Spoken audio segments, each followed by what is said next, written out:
എന്റെ ചോദ്യം ഇതാണ്, എന്താണ് ഈ ചേലാകർമ്മത്തിന്റെ യുക്തി? സ്ത്രീകൾക്കിടയിലെ ചേലാകർമ്മം അത് വളരെ പെയിൻഫുൾ ആയിട്ടുള്ള, ഇൻഹ്യൂമൻ ആയിട്ടുള്ള, ഭയങ്കര പെയിൻഫുൾ ആണെന്നാണ്. മൂപ്പരാള് 10 വട്ടം കഴിച്ചതുപോലെ ഉണ്ട് വർത്താനം കേട്ട.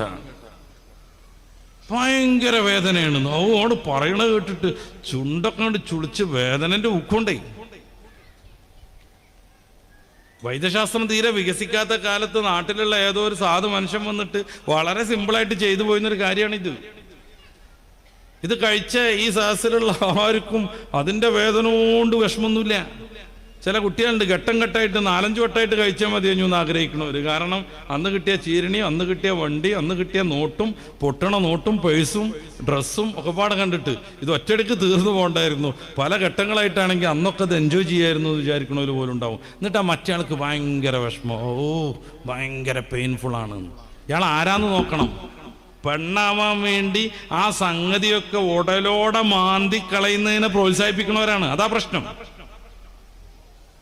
പെണ്ണാവാനെന്ന് കൊതിച്ച് നടന്നിട്ടേ സിലിക്കൺ കുത്തിവെച്ച് അവിടെ ഇവിടെയൊക്കെ പൊക്കിയിട്ടേ ലാസ്റ്റ് ഇത് മുറിച്ച് കളയണ ഒരു ഘട്ടമുണ്ട്.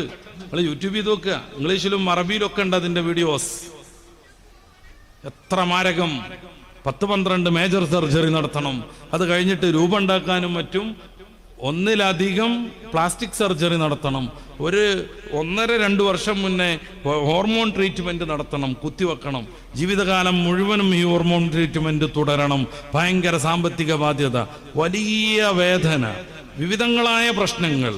ഇതെല്ലാം ഉണ്ടായിട്ടും ആണിന് പെണ്ണായിക്കോളൂ പെണ്ണാണായിക്കോളൂ എന്ന് പറഞ്ഞ് ഈ LGBTQIA+ നന്നായിട്ട് പ്രോത്സാഹിപ്പിക്കുന്നവരാണ് അതിൻ്റെ തുമ്പത്ത് ഇത്തിരി മുറിക്കുമ്പോൾ ഭയങ്കര പെയിൻഫുൾ എന്ന് പറഞ്ഞുകൊണ്ടിരിക്കുന്നത്. ഇതിൽ വീണതാണ് നമ്മുടെ യുവാക്കളെ മാത്രമൊന്നും ഞാൻ പറയണില്ല, അതിൻ്റെ മേലുള്ളവരും. നമ്മുടെ യുവതികൾ ഫെമിനിസ്റ്റൊക്കെ മുന്നോട്ട് വെച്ച സിദ്ധാന്തം അതായിരുന്നു. പെണ്ണുങ്ങൾ പീഡിപ്പിക്കപ്പെടുന്നു, അതിനൊരു മോചനം വേണം. ലോകത്ത് പെണ്ണുങ്ങൾ പീഡിപ്പിക്കപ്പെടുന്നുണ്ടെന്നുണ്ടെങ്കിൽ അവരുടെയൊക്കെ മോചനത്തിനു വേണ്ടി ഏറ്റവും മുന്നിൽ നിൽക്കുന്ന ആദർശമാണ് ഇസ്ലാം. ജീവിക്കാൻ അവകാശമില്ലാത്ത പെൺകുട്ടികൾക്ക് ജീവൻ നേടിക്കൊടുത്തത് ഹബീബായ മുഹമ്മദ് റസൂലുള്ളാഹി തങ്ങളാണ്. സൂറത്തു തക്വീറിന്റെ ഫസ്റ്റ് തന്നെ നമുക്ക് കാണാൻ പറ്റും. കൊല ചെയ്യപ്പെട്ട പെൺകുട്ടികളോട് ചോദിക്കും, എന്തൊരു കാര്യത്തിനാ നിങ്ങളെ കൊന്നതെന്ന്. ആ കൊലയാളികൾക്ക് കൃത്യമായ പണിഷ്മെന്റ് നൽകും. ക്രിസ്ത്യാനി പെണ്ണുങ്ങൾക്ക് ഈ അടുത്ത് കോടതി വ്യവഹാരങ്ങൾ മുഖേനയാണ് പിതാവിൻ്റെയും മാതാവിൻ്റെയും സ്വത്തിൽ അവകാശം ഉണ്ടായത്. മുസ്ലിം പെൺകുട്ടികൾക്ക് പിതാവിൻ്റെയും മാതാവിൻ്റെയും സ്വത്തിൽ അനന്തരാവകാശം നൽകിയത് മുത്ത് റസൂൽ സല്ലല്ലാഹു അലൈഹി വസല്ലമ തങ്ങളാണ്. അപ്പോൾ ഓർക്ക് പൗതിയല്ലേ ഉള്ളൂ എന്നായിരിക്കും അടുത്ത ചോദ്യം. 4 മാത്രമാണ് പെണ്ണിന് പകുതി ഉള്ളത്. 34 ടൈപ്പാണ് ആണും പെണ്ണും വരുന്നതുള്ളത് നമ്മുടെ ഫറായിലിൽ. 4 മാത്രമാണ് പെണ്ണിന് ആണിനേക്കാൾ പകുതി ഉള്ളത്. 12 ആണിനേക്കാൾ പെണ്ണിനാണ് കൂടുതൽ. 10-11 രണ്ടുപേരും ഈക്വലാണ്. എന്തിനാണ് പെണ്ണിന് പകുതി എന്നുള്ളതിന്റെ ദാർശനിക ചർച്ചയിലേക്കൊന്നും ഞാൻ തൽക്കാലം പോണില്ല. പെണ്ണിന് എന്തെങ്കിലും പ്രയാസം ഉണ്ടെങ്കിൽ അത് ഏറ്റവും ഊർജ്ജസ്വലതയോടുകൂടെ പരിഹരിക്കാൻ ശ്രമിക്കുന്ന മതം ദർശനമാണ് പരിശുദ്ധ ഇസ്ലാം. പെണ്ണത്ര മോശക്കാരിയൊന്നുമല്ല, പെണ്ണിന് വലിയ മഹത്വം കൊടുക്കുന്ന മതം. പെണ്ണിന്റെ ശാരീരികാവസ്ഥ പരിഗണിച്ചുകൊണ്ട് അവൾക്കൊപ്പം നിൽക്കുന്ന പരിശുദ്ധ മതം. എന്നിട്ടാണ് ഈ പെണ്ണിന് ഭയങ്കരമായ പീഡനാണ് കുടുംബജീവിതം എന്ന് പറഞ്ഞുണ്ടാക്കുന്നത്. പെണ്ണിന് പീഡനാണ് എന്നുണ്ടെങ്കിൽ അതിനെ സപ്പോർട്ട് ചെയ്യാൻ മുന്നിൽ ഇസ്ലാം ഉണ്ടാവും. പെണ്ണിന് പീഡനം വരുന്നുണ്ടെന്നുള്ളതിന് പരിഹാരം എന്താ ഫെമിനിസം പറഞ്ഞത്? കല്യാണം കഴിക്കേണ്ടതാണ്. കാരണം കല്യാണം കഴിക്കണോണ്ടാ കുടുംബം ഉണ്ടാകുന്നതുകൊണ്ടാണ് പീഡിപ്പിക്കപ്പെടുന്നത്. അപ്പൊ ഈ വലുതായി വരുന്ന ആണിനും പെണ്ണിനും അവരുടെ സെക്സ് പരമായ ആവശ്യങ്ങളൊക്കെ എങ്ങനെ തീരും? അതിനെന്തൊക്കെ മാർഗങ്ങളുണ്ട്? പ്രധാനമായി ലിവിങ് ടുഗദർ, ഇഷ്ടമുള്ള ആളുകളോടൊപ്പം ഇഷ്ടമുള്ള കാലം ജീവിക്കുക എന്നാണ്. ഇത് തെറ്റിദ്ധരിച്ചിരിക്കുകയാണ് നമ്മുടെ പെൺകുട്ടികൾ. ഞാൻ അമേരിക്കയിലെ കഥ അല്ല പറയണത്. 25% യുവതികൾക്ക് അവരുടെ കുട്ടിയുടെ അച്ഛൻ ആരാണെന്നറിയാത്ത ലണ്ടനിന്റെ കഥ അല്ല പറയണത്. 3,80,00,000 ജാരസന്താനങ്ങളുള്ള യുണൈറ്റഡ് സ്റ്റേറ്റിന്റെ കഥയല്ല ഞാൻ ഈ പറയണത്. 3,80,00,000 ജാരസന്താനങ്ങൾ. ഇന്ത്യയുടെ മാതിരി 140 കോടിയുള്ള നാടല്ല, ആകെ 10-35 കോടിയുള്ളൂ ജനങ്ങൾ. 10-30 കോടി ജനങ്ങളുള്ള ഒരു നാട്ടിൽ 3,80,00,000 കുട്ടികൾ ജാരസന്താനങ്ങളാണെന്ന് കണക്ക് വരുന്നു. ഇവരുണ്ടാക്കുന്ന സാമൂഹിക പ്രശ്നങ്ങളെക്കുറിച്ച് പുസ്തകം വരുന്നു. ഫാദർലെസ് അമേരിക്ക, വളരെ പ്രസിദ്ധമായ പുസ്തകമാണ്, ബെസ്റ്റ് സെല്ലറായിരുന്നു. ആ നാട്ടിന്റെ കഥ അല്ല ഞാൻ പറയണത്. നമ്മുടെയൊക്കെ നാടുകളിലും അത്തരം വികാരങ്ങൾ ഉണ്ടാകുന്നു. പെൺകുട്ടികൾ അതിന് അഡിക്റ്റുകളാകുന്നു. ആരാ കുടുംബം എന്ന് പറഞ്ഞാൽ പീഡന എന്ന് പറഞ്ഞത്? ആരാണ് പറഞ്ഞത്? നമ്മളെ പറഞ്ഞ് പറ്റിക്കുന്ന കുറെ സംഗതികളുണ്ട്, അതിലൊക്കെ അകപ്പെട്ടുകൊണ്ടിരിക്കുന്നു നമ്മൾ. അതുകൊണ്ട് കുറെ പെൺകുട്ടികളാണ് മൂല്യർട്ടിയാളെ മുടക്കിക്കൊണ്ടിരിക്കുന്നത്. എന്തിനാ മഞ്ഞോനെയും കൂടി മൂല്യർട്ടിയാക്കണെന്ന് ചോദിക്കുകയാണ് പെങ്ങള്. ചിലപ്പോൾ അവൾക്ക് ഓനെ കാണാൻ കണ്ടിരിക്കാൻ മോഹം ഉണ്ടാകും. അവളുണ്ടെങ്കിൽ അവൾക്ക് ആവശ്യമായ കുറെ സംഗതികൾ കടയിൽ നിന്ന് വാങ്ങിച്ചു കൊടുക്കാൻ അവൾക്ക് സ്വകാര്യമായിട്ട് അവനെ ഉപയോഗിക്കാൻ പറ്റുണ്ടാവും. അവൾ ഉപയോഗിക്കേണ്ട പല സ്വകാര്യ സംഗതികളുണ്ട്. ഒരു ശരാശരി വീട്ടിലെ വലിയ പണമൊന്നുമില്ലാത്ത വീട്ടിലെ കുട്ടി പോലും പുറത്തിറങ്ങി പോണെങ്കിൽ ആറേഴ് സാധനം തേക്കണം അവളെ മുഖത്തും അവിടെ ഇവിടെയൊക്കെ ആയിട്ട്. ആദ്യം ഒന്നിച്ച് പൊട്ടിയിടണം. ഈ പെയിന്റിങ്ങിന്റെ മുമ്പ് നടത്തുന്ന സാധനം അത് ഒഴുകി പോകാതിരിക്കാൻ സ്പ്രേ അടിക്കണം. അതിന് തിളക്കം വരാൻ വേണ്ടി കുറെ സാധനം വേണം. ഇവിടൊക്കെ ഏതോ ഒരു കളറ് തേക്കണം. കണ്ണിൻ്റെ ഉള്ളിൽ കൂടെ കറുപ്പടിക്കണം. ഈ കണ്ണിൻ്റെ ഉള്ളിൽ അടിക്കണ കടുപ്പിനൊക്കെ 2000 റുപ്യൊക്കെ വില ഉണ്ട്. അതുകൊണ്ടാണ് പെൺകുട്ടികളെ കരയിപ്പിക്കരുത്. അവരുടെ കണ്ണുനീരിന് വലിയ വില ഉണ്ട് എന്ന് പറയുന്നത് അതുകൊണ്ടുകൂടെയാണ്. പെൺകുട്ടികളെ കരയിപ്പിക്കാൻ പാടില്ല, പെണ്ണുങ്ങളെ കരയിപ്പിക്കാൻ പാടില്ല. അവരെ കണ്ണുനീരിന് വലിയ വില ഉണ്ട് എന്ന് പറയുന്നത് അതുകൊണ്ട് കൂടെയാണ്. ഇവിടുന്ന് വലിച്ചിടുന്നത് ഭയങ്കര വില ഉള്ളത്, ഇങ്ങോട്ട് പോകുമ്പോഴത്തേന് റോസ് ഒലുകും, അത് ഭയങ്കര വില ഉള്ളത്. കുറച്ചും കൂടി ഇങ്ങോട്ട് താഴേക്ക് പോരുമ്പോഴേക്ക് ആദ്യത്തെ പുട്ടി പോകും, അതിനും വില ഉള്ളത്. പെൺകുട്ടികളെ കണ്ണീരിച്ചിട്ടുണ്ടെങ്കിൽ ഭയങ്കര വിലയാണ്. ഇത് സ്വകാര്യമായിട്ട് കൊണ്ടുവരണമെങ്കിൽ ഓളെ അനുജൻ കുട്ടി അവിടെ വേണം. അപ്പൊ ഓനെ മുലയിരട്ടിയാക്കണീന് ഓളിങ്ങനെ ചെയ്ത്താനായി നിൽക്കും. ഉസ്താദിന്റെ മക്കള് മൂല്യരാവാൻ സ്വാഭാവികമായിട്ട് ടെൻഡൻസി കാണിക്കും. അപ്പൊ എതിർക്കാൻ വേണ്ടിയിട്ട് അയലോക്കത്ത് നിന്ന് ആരെങ്കിലും വരും. നിങ്ങളെ മൂല്യരാ ഇപ്പൊ കണ്ടില്ലേ, എന്തേ കണ്ടു? ഒരു കുഴപ്പമില്ല. ഞാൻ എൻ്റെ പ്രസംഗം അവസാനിപ്പിക്കാൻ പോവാണ്. കുറേ കാര്യങ്ങൾ സംസാരിക്കാനുണ്ട്. ഒറ്റ കാര്യം ഗൗരവത്തിൽ നേരത്തെ പറഞ്ഞത് ആവർത്തിച്ച് ഓർമ്മപ്പെടുത്തുകയാണ്.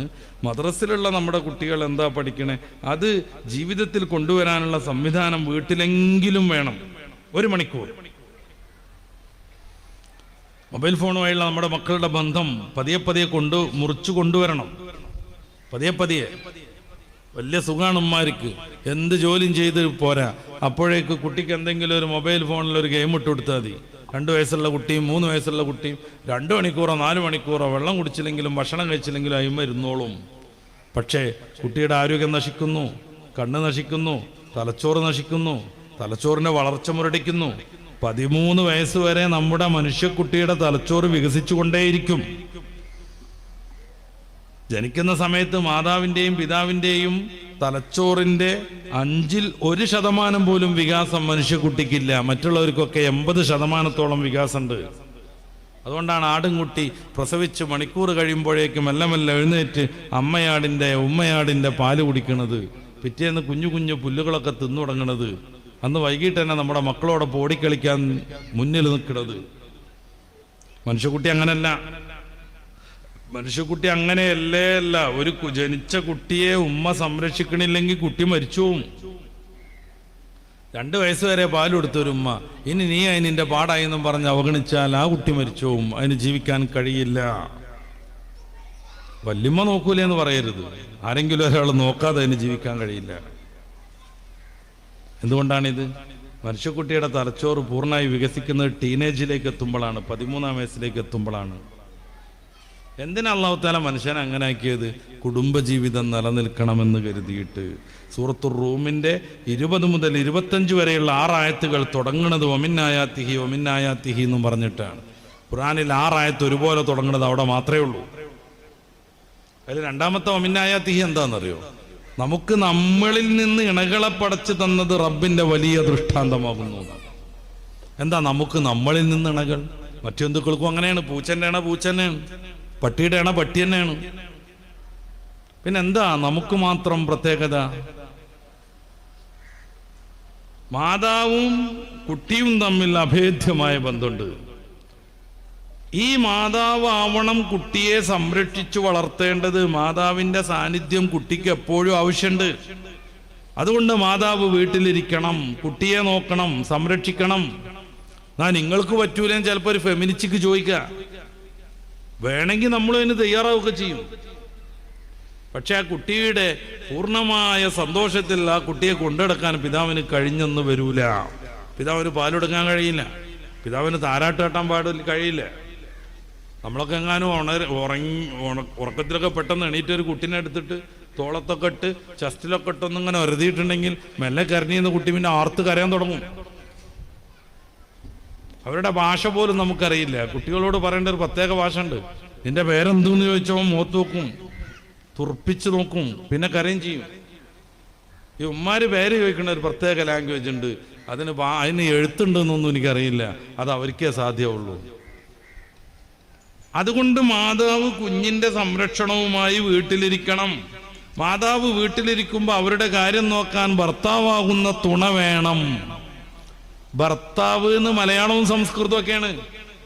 അറബിയിൽ അങ്ങനെ ഒരു പ്രത്യേകതയേ ഇല്ല, അങ്ങനെ ഒരു പദമേ ഇല്ല. രണ്ടുപേരെയും കുറിക്കാൻ ഒരേ പദം, സൗജ്, ഇണ, തുണ. ഭാഷാപരമായ വ്യത്യാസം വരാൻ ഒരു താവ് ചേർക്കും, സൗജത്ത്. ഇണ, തുണ എന്നല്ലാതെ ഭർത്താവ് എന്ന് പറഞ്ഞാൽ ഭരിക്കുന്നവൻ എന്ന് സംസ്കൃതത്തിൽ, ഭാര്യ എന്ന് പറഞ്ഞാൽ ഭരിക്കപ്പെടുന്നവൾ, അങ്ങനെ ഒരു പ്രയോഗം പോലും നമ്മുടെ ഭാഷയിലില്ല. അപ്പൊ ഏറ്റവും സ്നേഹിച്ച് സഹകരിച്ച് എല്ലാം ത്യജിച്ച് ഈ പെണ്ണിനും മോനും മോൾക്കും വേണ്ടി ജീവിക്കുന്ന ഒരാൾ കൂടെ വേണം. ആ രണ്ടുപേരും മനോഹരമായി ജീവിതത്തെ മുന്നോട്ട് കൊണ്ടുപോകണം. പൂമുഖവാതിൽക്കൽ സ്നേഹം തുറന്നുകൊണ്ട് വിരിച്ചുകൊണ്ട് വിതറിക്കൊണ്ട് ഭാര്യയുണ്ടാകണം. സൂര്യനായി തഴുകി ഉണർത്താൻ അച്ഛനുണ്ടാകണം, വാപ്പയുണ്ടാകണം. ഈ ഒരു സമഞ്ജസമായ സംവിധാനം ഇത് മനുഷ്യൻ അത്യാവശ്യമാണ്. അതുകൊണ്ട് മനുഷ്യക്കുട്ടിക്ക് ജനിക്കുമ്പോൾ തന്നെ ആട്ടിൻകുട്ടിയുടെ ബുദ്ധി ഉണ്ടാകാൻ പാടില്ല. പതിയെ പതിയെ പതിയെ അവൻ വളർന്നു വരണം, ബുദ്ധി വികസിച്ചു വരണം.